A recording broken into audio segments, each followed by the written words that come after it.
एक बार जयपुर से मुंबई की उड़ान में मुझे एक सज्जन मिले। साथ में उनकी पत्नी भी थी। सज्जन की उम्र करीब 85 साल रही होगी। मैंने पूछा तो नहीं, उनकी पत्नी भी 80 पार की रही होगी। उम्र के सहज प्रभाव को छोड़ दें तो दोनों करीब करीब फिट थे। पत्नी खिड़की की ओर बैठी थी, सज्जन बीच में और मैं सबसे किनारे वाली सीट पर था। उड़ान भरने के साथ ही पत्नी ने कुछ खाने का सामान निकाला और पति की ओर किया। पति कांपते हाथों से धीरे धीरे खाने लगे। फिर फ्लाइट में जब भोजन सर्व होना शुरू हुआ तो उन लोगों ने राजमा चावल का ऑर्डर किया। दोनों बहुत आराम से राजमा चावल खाते रहे। मैंने पता नहीं क्यों पुलाव ऑर्डर कर दिया था। खैर, मेरे साथ अक्सर ऐसा होता है कि मैं जो ऑर्डर करता हूँ मुझे लगता है कि सामने वाले ने मुझसे बेहतर ऑर्डर किया है। अब बारी की कोल्ड ड्रिंक की। पीने में मैंने मिल्क रोज का ऑर्डर किया था। अपनी बोतल के ढक्कन को मैंने खोला और धीरे धीरे पीने लगा।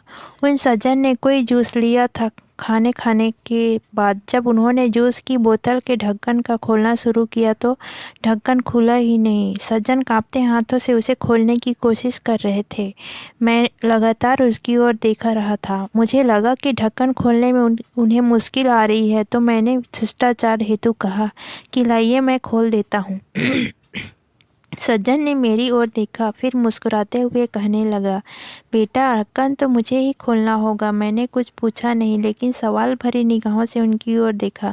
यह देख सज्जन ने आगे कहा, बेटा जी आज तो आप खोल दोगे, लेकिन अगली बार कौन खोलेगा, इसलिए मुझे खुद खोलना आना चाहिए। पत्नी भी पति की ओर देख रही थी। जूस की बोतल का ढक्कन उनसे अभी भी नहीं खुला था, पर पति लगे रहे और बहुत बार कोशिश करके उन्होंने ढक्कन खोल ही दिया। दोनों आराम से जूस पी रहे थे। मुझे जयपुर से मुंबई की ओर उड़ान में जिंदगी का एक सबक मिला।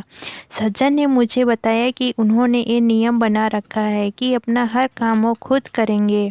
घर में बच्चे हैं, भरा पूरा परिवार है, सब साथ ही रहते हैं, पर अपनी रोज की ज़रूरत के लिए वे सिर्फ पत्नी की मदद ही लेते हैं, बाकी किसी की नहीं। वो दोनों एक दूसरे की ज़रूरतों को समझते हैं। सज्जन ने मुझसे कहा कि जितना संभव हो अपना काम खुद करना चाहिए। एक बार अगर काम करना छोड़ दूंगा तो दूसरों पर निर्भर हुआ तो समझो बेटा कि बिस्तर पर ही पड़ जाऊंगा। फिर मन हमेशा यही कहेगा कि ये काम इससे करा लूँ, वो काम उससे करा लूँ, तो चलने के लिए सहारा लेना पड़ेगा। अभी चलने में पाँव कांपते हैं, खाने में भी हाथ कांपते हैं, पर जब तक आत्मनिर्भर रह सको रहना चाहिए। हम मुंबई जा रहे हैं, 2 दिन वहीं रहेंगे। हम महीने में 2 बार ऐसे ही घूमते निकल जाते हैं। बेटे बहू कहते हैं कि अकेले मुश्किल होगी, पर उन्हें कौन समझाए कि मुश्किल तो अब होगी जब हम घूमना फिरना बंद करके खुद को घर में कैद कर लेंगे। पूरी ज़िंदगी खूब काम किया, अब सब पेटों को देकर अपने लिए महीने के पैसे तय कर रखे हैं और हम दोनों उसी में आराम से घूमते हैं। जहाँ जाना होता है एजेंट टिकट बुक करा देते हैं, घर पर टैक्सी आ जाती है, वापसी में एयरपोर्ट पर भी टैक्सी आ जाती है। होटल में कोई तकलीफ नहीं होती है, स्वास्थ्य और उम्र अनुसार एकदम ठीक है।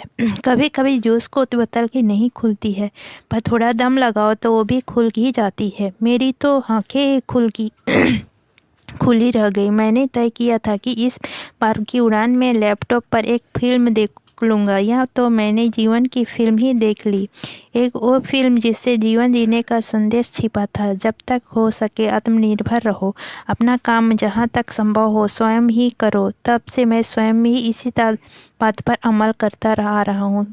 वीडियो अच्छा